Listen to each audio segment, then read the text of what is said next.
Hi, guys. Welcome to another episode of the Unedited Podcast. Not sure if you guys have a Netflix account, but I do. I've had it since around 2015. It's a family package, so I use it. My mom uses it, my brother, my sister. I think we have like 5 shared accounts on that one account. And obviously, if you guys know, if you have an account that's like a family plan, there's one payment and then you can use different devices to log on. But recently, Netflix reveals how password sharing crackdown will be enforced. Not sure if it was leaked or they shared it themselves, but regardless, in about like a month, this whole thing will be implemented where we can no longer share passwords. I think it's for like a house-to-house basis. I'm not really sure. For those of you guys who if I'm wrong, please go on Google and look for it yourselves. I think it's a house-to-house basis. Regardless, I will no longer be able to access free Netflix from my family because I live really far away from them. So my mom asked me and I said, Mom, you keep the Netflix. You've been paying for it for so long. You need the entertainment. You don't have much to do. I am busy working most of the time. I barely go on. Actually, what's crazy is that before my mom started talking to me about this new Netflix crackdown, I didn't open Netflix for months. And then now I'm starting to get back onto it, watching things because it's kind of like a last chance to do so. But this whole thing has been getting some major backlash from everybody, from YouTubers to the press. I really think that if this shit was leaked, it had to be from the press. They found it and then they're making big news about it. I think maybe Netflix changed their policies themselves, but they probably didn't expect people to zoom in and look at it that closely. But then mainstream media like Forbes, Barron's, all those guys have just NPR and Gadget.com, Firewall Times, Rolling Stone, Variety. Everyone has just ran with this story. Everything is Netflix fires employee for leaking data. Netflix fire transgender employee. Netflix data breaches.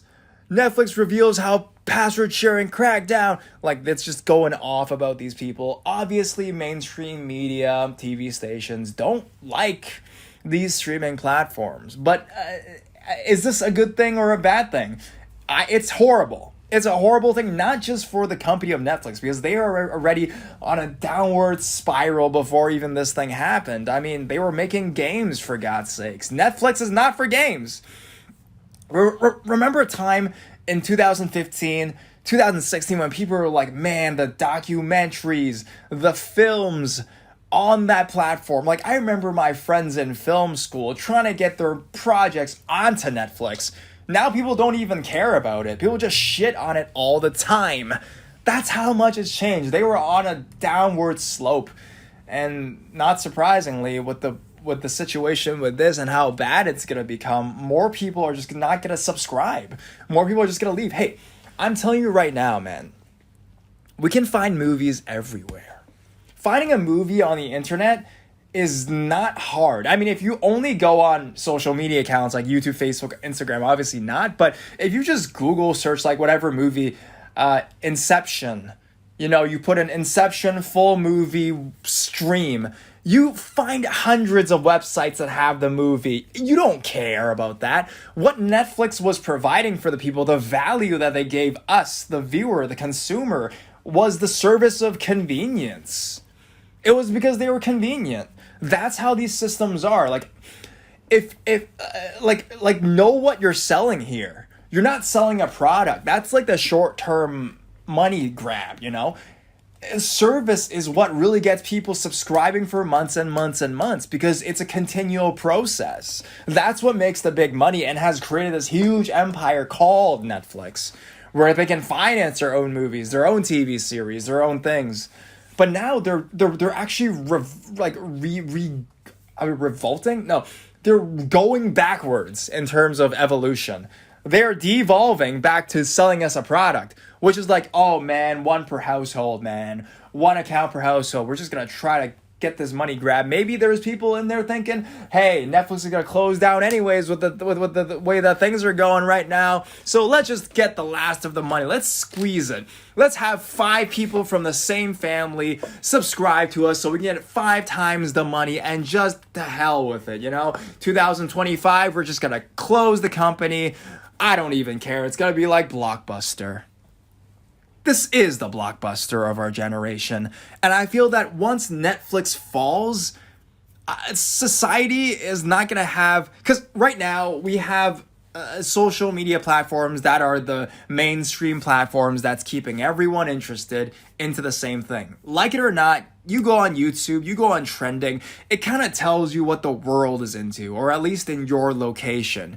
If these things fall, this is going to be just our society as a whole becoming more segregated and into their little niches and groups. Not that that's totally a bad thing, but think about how our whole culture as a whole has become integrated because of Netflix and has come together because of Netflix. Back in the day, it was TV, right? You turn on your TV, channel 1, channel 2, channel 25, big television stations. When Michael Jackson first did the moonwalk on Motown 25, that was a cultural moment.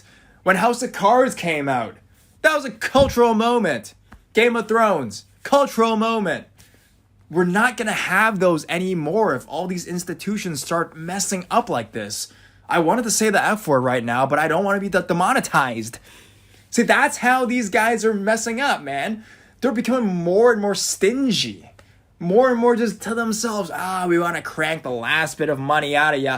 Even if you are a content creator making free content for us, we still got to demonetize you and keep all the ad revenue for ourselves. That's how they're messing this stuff up. They are friggin' up. Flipping up with this kind of stuff. Trust me. The fall of Netflix is a thing that people would want to see. Oh yeah, I'll just go to HBO Max. I'll just go to Disney Plus. Is that really going to have the cultural relevance of Netflix? I don't think it'll ever be the same again. And the next couple years, once, I'm estimating it with the trends that this is going and the press that this is getting, 2025, Netflix becomes irrelevant. It will become the MySpace of this streaming platform generation, and then eventually we'll fix to another way to watch movies together. Maybe we'll all start going back to the movie theater. Maybe it'll be in the metaverse. But before then, our culture will take another punch. The thing that we'll remember from this generation, our time, I don't know how old you guys are. Guessing you guys are a bit younger. But the peak of our lives, 15 to 30. 20 to 35, COVID, or what we'll remember, face mask, being indoors, being scared of one another. We won't have another cultural moment. It'll be a lot harder. Hopefully the other big platforms don't fall. I mean, I hate to say it, we shit on social media platforms all the time. We're all talking about Web3. Let's go there. Let's get in there. Let's get into that blockchain, right? But how long is it going to be before that becomes a cultural moment? A moment where something like Stranger Things comes out. Titanic in the movie theater in 1998. It's going to take a friggin' while. 2030, the whole world's going to restart. Maybe that's when it's going to come. So for the next 8 years, 7 years, what are we going to do? What is our shared happiness if things keep falling? But of course, as the world is a stage and many things are scripted, of course, they need things to fall and no longer exist for new things to come up and be the major playing powers, right? Just how Pizza Hut fell, Blockbuster fell, so Netflix could rise. And now they made a TV series, a sitcom on Blockbuster, on the last store of Blockbuster in the USA, which is very ironic and sort of funny, to be honest. So if you were to ask me, I hate on YouTube for views. We all talk about, oh yeah, YouTube, Facebook, what are you guys doing? Mark Zuckerberg. But if they were to not exist, how are we still going to be connected? I'm not talking about you not being able to call your mom on your iPhone. I'm talking about culturally. What is left of this thing? Is it just going to be TikTok? I mean, I'm fine. I'm currently living in Asia. But is TikTok really want to be the cultural dominance mainstream of the United States, of North America? I don't know. So, yeah, hopefully Netflix, to be honest, Netflix, if any of you are listening to this, don't do this. It's a dumb move. It's not going to make you that much more money. I think more people are going to drop off your platform. Like, I know a lot of people are, instead of you making that last cash grab that you want. So don't do it. Take it back. And if you are able to do this, Netflix, people would actually see you in a different light. Think about that.